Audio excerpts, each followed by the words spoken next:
எனக்கு அருமையானவர்களே, ஆண்டவராய் இயேசு கிறிஸ்துவின் இனிய நாமத்தில் உங்களுக்கு என்னுடைய அன்பின் வாழ்த்துக்களை தெரிவிக்கிறேன். இந்த உலகத்தில் நாம் ஆண்டவராய் இயேசு கிறிஸ்துவை பின்பற்றும் போது அநேக நேரங்களிலே அநேக சவால்களை சந்திக்க நேரிடுகிறது அல்லவா? நீங்கள் இயேசுவை சந்தித்த நாட்களை நினைத்து பாருங்கள். சில வேளைகளில் மற்றவர்களால் எதிர்க்கப்பட்டிருக்கலாம், மற்றவர்களால் பகைக்கப்பட்டிருக்கலாம், மற்றவர்களால் பரியாசம் பண்ணப்பட்டவர்களாய் நீங்கள் இருக்கிறீர்களா? நீங்கள் சந்தோஷப்பட்டு களி கூறுங்கள்.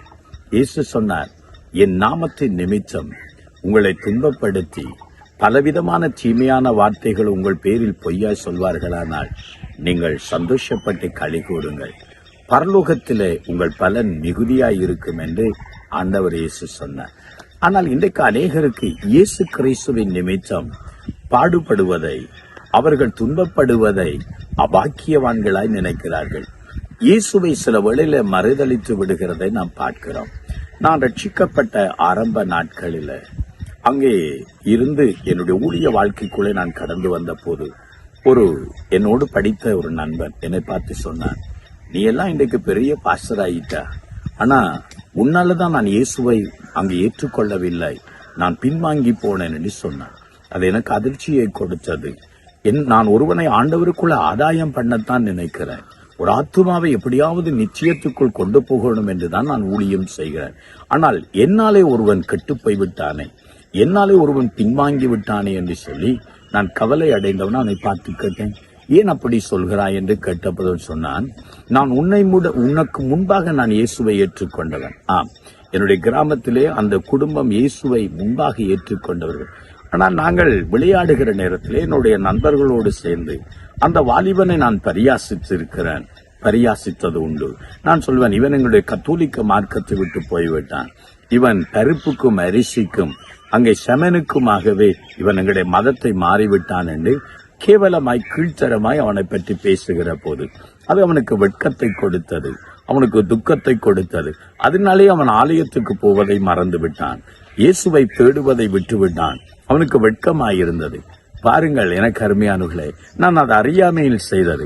ஆனால் நான் ஆண்டவரை அறிந்து கொண்ட பின்பாக எத்தனையோ பேர் என்னை பரியாசித்ததுண்டு, எத்தனையோ எதிர்ப்புகளை சந்தித்ததுண்டு. என் சொந்த குடும்பத்தை விட்டு நான் துரத்தப்பட்டவன், என் தகப்பன் என்னை வீட்டை விட்டு துரத்தி விட்டவர். ஆனாலும் இயேசுவை நான் மறுதளித்து போகவில்லை. இன்னைக்கு இயேசுவை அநேகர் மறுதளிக்க காரணம் என்ன? சிலருடைய பயம், சிலருடைய வெட்கம். இயேசு சொன்னார், என்னை இந்த பூமியில அறிக்கை பண்ணாதவன், என்னை மறுதளிக்கிறவனுக்கு பிதாவுக்கு முன்னால நானும் மறுதளிப்பேன் என்று சொன்னார். எனக்கு அருமையானவர்களே, இயேசுவை இன்றைக்கு அநேகர் மறுதளிக்க காரணம் பயம். யோவான் சுவிசேஷம் 9வது அதிகாரத்தில் பார்க்கிறோம், இயேசு ஒரு குருடனை சுகமாக்கினார். அந்த குருடனுக்கு இயேசு யாரென்று ஒரு வேளையில் உண்மையாய் தெரிந்திருக்கவில்லை தான். ஆனால் அவனுடைய தாய் தகப்பனை பிடித்த அந்த நாட்களில் இந்த பரிசேயர்கள் அவனை கூப்பிட்டு கேட்கிறார்கள், உன்னுடைய மகன் குருடனாயிருந்தானா? ஆமையா, என் மகன் குருடனாயிருந்தான்.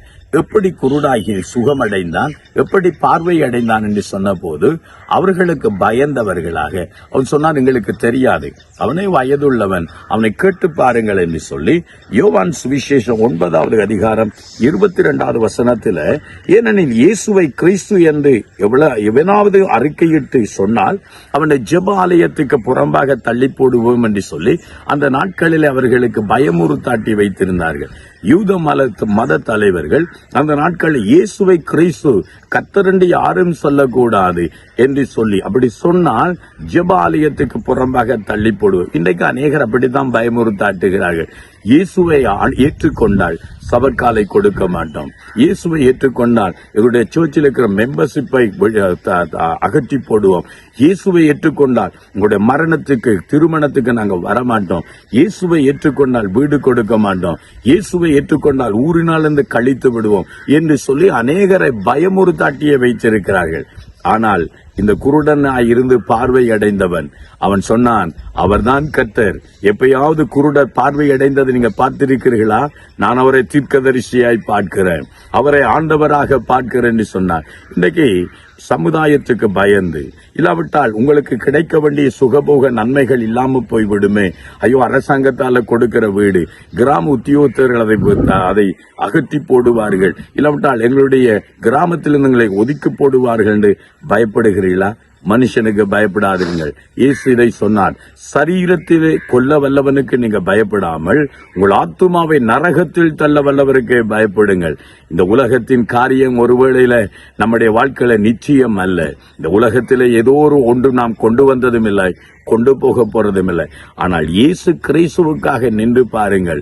எந்த சமயத்திலும் தேவன் உங்களை வெட்கப்படுத்த மாட்டார், உங்களை கைவிடவே மாட்டார். மனுஷனுக்கு பயப்படாதீர்கள், தேவனுக்கு பயப்படுங்கள். சத்தியத்தை அறியுங்கள், சத்தியத்தை பின்பற்றுங்கள். உங்களுக்காக நான் ஜெபிக்கட்டும்.